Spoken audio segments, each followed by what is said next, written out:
ఉద్యోగం చిన్నదో పెద్దదో ఏదైనా కావచ్చు. పని ఇచ్చి ఉపాధి చూపించిన సంస్థ మాత్రం బాగుండాలి అని ప్రతి ఉద్యోగి కోరుకుంటారు.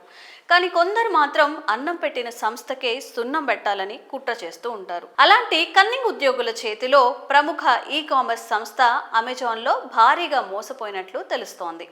ఈ వివరాల్లోకి వెళితే అమెజాన్ హైదరాబాద్ ఆఫీస్లో భారీ స్కామ్ బయటపడింది. ఇక్కడ ఉద్యోగులే కంపెనీని మోసం చేశారు. నకిలీ డ్రిప్లు సృష్టించి కోట్ల రూపాయల్లో ట్రాన్స్పోర్ట్ ఛార్జీలను కొల్లగొట్టారు. హైదరాబాద్ కాల్ సెంటర్లో పనిచేసే ఉద్యోగులు గతంలో పనిచేసి ఉద్యోగాలు మానేసిన వారు కుమ్మక్కై ఈ మోసానికి తెరలేపారు. అమెరికాలో సరుకులు సరఫరా చేసే వారితో కలిసి కూడా కుట్రకు పన్నారు. ఈ కుట్రతో 102 కోట్లకు పైగా సంస్థకు నష్టం వాటిల్లినట్టు సమాచారం. ఈ మేరకు సైబర్ సెక్యూరిటీ బ్యూరోకు అమెజాన్ సంస్థ కంప్లైంట్ చేసింది. హాలీవుడ్ మూవీస్లోని స్కామ్లను గుర్తు చేసే విధంగా సాగిన ఈ క్రైమ్ వివరాలు ఇప్పుడు పూర్తిగా తెలుసుకుందాం. అమెజాన్ సంస్థ ప్రపంచవ్యాప్తంగా వినియోగదారులకు సరుకులను చేరవేస్తూ ఉంటుంది.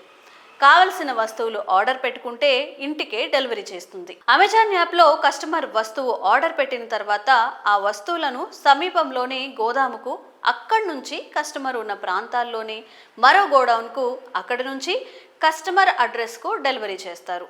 డెలివరీ సిబ్బంది ఫోన్లలో ప్రత్యేక యాప్ ద్వారా వస్తువు ఎక్కడుందనే విషయం ఎప్పటికప్పుడు అమెజాన్ ఆఫీస్కు తెలుస్తుంటుంది. గోడౌన్ నుంచి డెలివరీ బాయ్ వస్తువు తీసుకున్న తర్వాత చెక్ ఇన్ చేస్తారు.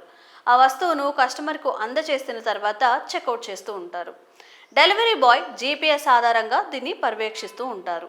హైదరాబాద్ గచ్చిబౌలిలో ఏర్పాటు చేసిన కాల్ సెంటర్ ద్వారానే ప్రపంచవ్యాప్తంగా అమెజాన్ డెలివరీ కార్యకలాపాలను నిర్వహిస్తూ ఉంటుంది. ఈ ఆఫీసులను రిలే ఆపరేషన్ సెంటర్ అని పిలుస్తారు. నిజానికి వస్తువుల డెలివరీ ఇచ్చేందుకు వెళ్లిన సమయంలో కొన్నిసార్లు కస్టమర్లు అందుబాటులో ఉండరు. ఆ విషయాన్ని డెలివరీ చేసే వ్యక్తి యాప్లో నమోదు చేయాల్సి ఉంటుంది.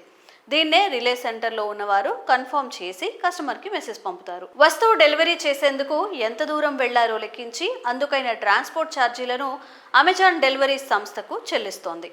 ఈ పాయింట్ ఆధారంగానే నిందితులు మోసానికి తెరలేపారు.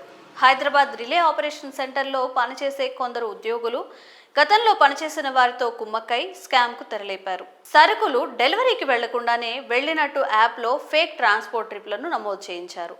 కస్టమర్ అందుబాటులో లేరని చెప్తూ దాదాపు 102 కోట్ల స్కామ్ చేశారు. ఈ విషయం తెలుసుకున్న సంస్థ ఉన్నతాధికారులు సైబర్ సెక్యూరిటీ బ్యూరోకు ఫిర్యాదు చేశారు. ఈ మేరకు పలువురు ఉద్యోగులపై కేసులు కూడా నమోదు చేశారు. కాగా ఈ విషయంపై సోషల్ మీడియాలో పలువురు నెటిజన్లు భిన్నంగా స్పందిస్తున్నారు. ఉద్యోగుల చేతిలో కంపెనీ మోసపోవడం ఏంట్రా, ఇండియన్స్ అంటే ఇంతే అనుకుంటారేమో అని కామెంట్స్ పెడుతున్నారు. మరి ఈ విషయంలో మీ అభిప్రాయాలను కామెంట్స్ రూపంలో తెలియజేయండి.